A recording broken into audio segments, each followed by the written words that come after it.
పండించిన ఘనత మన కేసీఆర్ తీయాల. ఎక్కడ చూసినా రైతులు మర్చిపోతలేరు. రైతుల గుండెలల్లా కేసీఆర్ కేసీఆర్ కేసీఆర్, యువకుల గుండెలల్లా కేటీఆర్ కేటీఆర్ కేటీఆర్. అంత పని చేసిండ్రు, అంత అభివృద్ధి చేసిండ్రు, అంత డెవలప్ చేసిండ్రు. ఇప్పుడు చూస్తే 22 నెలలు అయ్యింది, ఎక్కడ చూసినా ఘోరమే.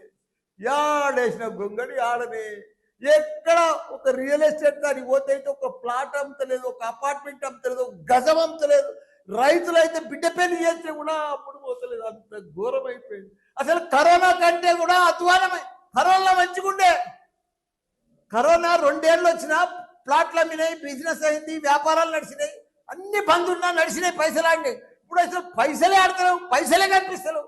ఓ మాయమైనట్టేనా, ఓ మంత్రం చేసినట్టేనా, ఇదంతా ఎందుకైంది వచ్చేదంతా అని అందరు ప్రజలందరూ కూడా డిస్కషన్ వచ్చారు.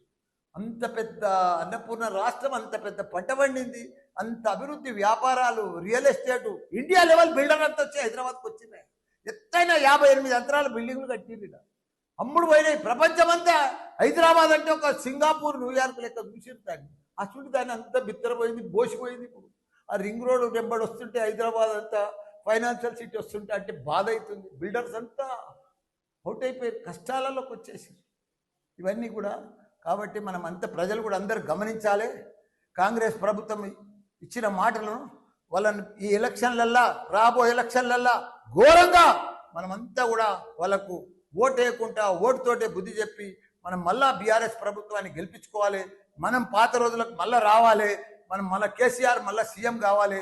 మనం అందరం కూడా ఒక యూనిట్ తోటి టీం వర్క్ కూడా జూబ్లీహిల్స్లో కూడా వాళ్ళు ఎంత చేసినా, ఎంత ఖర్చు పెట్టినా గ్యారంటీగా బీఆర్ఎస్ పార్టీ గెలుస్తుంది.